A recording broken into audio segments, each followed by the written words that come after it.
this year. Probably not. Great, a f***ing cape. Someone explain why a bounty hunter would tolerate a piece of fabric flapping on his back and getting in the way of basically every movement. And don't tell me it protects him from the elements, because clearly the wind is all up in here. The cape is small enough that it won't get in the way of all his movements, and it's a classic Mandalorian thing. You remember Boba Fett? He wore a cape. What is with this dark vignette filter around the edges of the screen? It is purposely present the entire episode, and it was a bad choice. It makes every scene feel darker and more claustrophobic than it needs to. Jeremy, I think that was the point. Also, it's really not that overtly noticeable.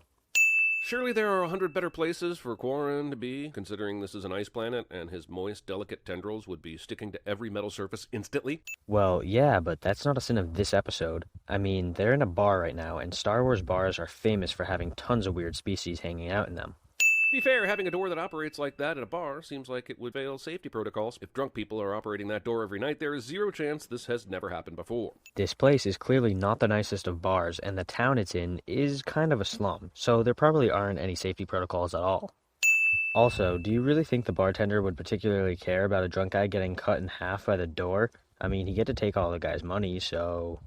We are not seeing Pedro Pascal's beautiful mug in this scene, or any scene of this episode for that matter. Saying you want a Mandalorian to take off his helmet is worth at least 20 sins. Is that a bounty puck?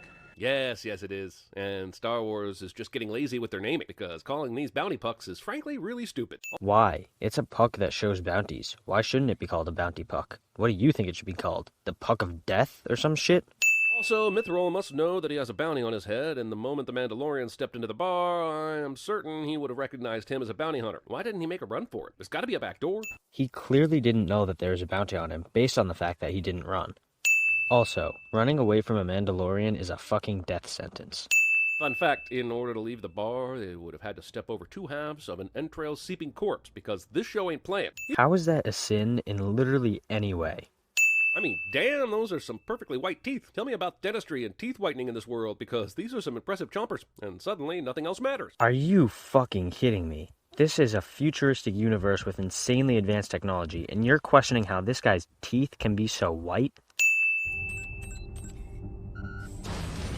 You've been captured by a bounty hunter who may or may not kill you, and you have discovered a closet filled with weapons. Why not take one to defend yourself? What else are you looking for down here? Fuck, you're dumb. Mando has armor covering him from head to toe. If this guy shot him, nothing would happen. Remind me never to be in a life-and-death situation with Jeremy.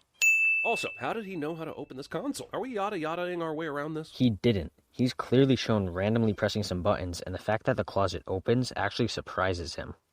But I guess that's not gonna happen this year. Probably not. Why wouldn't Mando start here? What was the point of letting him sit up in the cockpit with him while he flew if he had this capability on board? So, remember when Mando asked him if he wanted to be brought in warm or cold? That line obviously meant alive or dead, but also could have referred to bringing him in unfrozen or frozen. Mando was willing to bring the guy in not in carbonite, but the fact that he was snooping around the ship made him freeze the guy's ass. I've turned on my screen brightness to max and prayed to the Lord of Light, but I can't see a goddamn thing with this vignette filter. And yes, I know I already sinned it, but now that my eyes are strained, I'm really annoyed. Jeremy has old lady eyesight. See, it's okay, because the creatures were with Jabba, so they're bad. This means we can torture roast them in front of their loved ones and don't have to feel horrified. This is meant to be disgusting and fucked up, you dumbass. This was gathered in the Great Purge. Good to see that Purge Night carries over from galaxy to galaxy, and Mandalorian already have masks to wear. How convenient. Jeremy makes a pop culture reference that isn't a sin of the episode cliche. Then why did you guide me?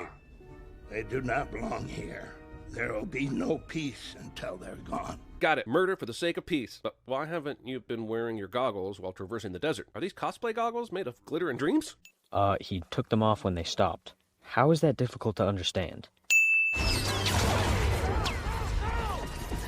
Mando is somehow surviving this. Because he's behind solid cover and not getting shot.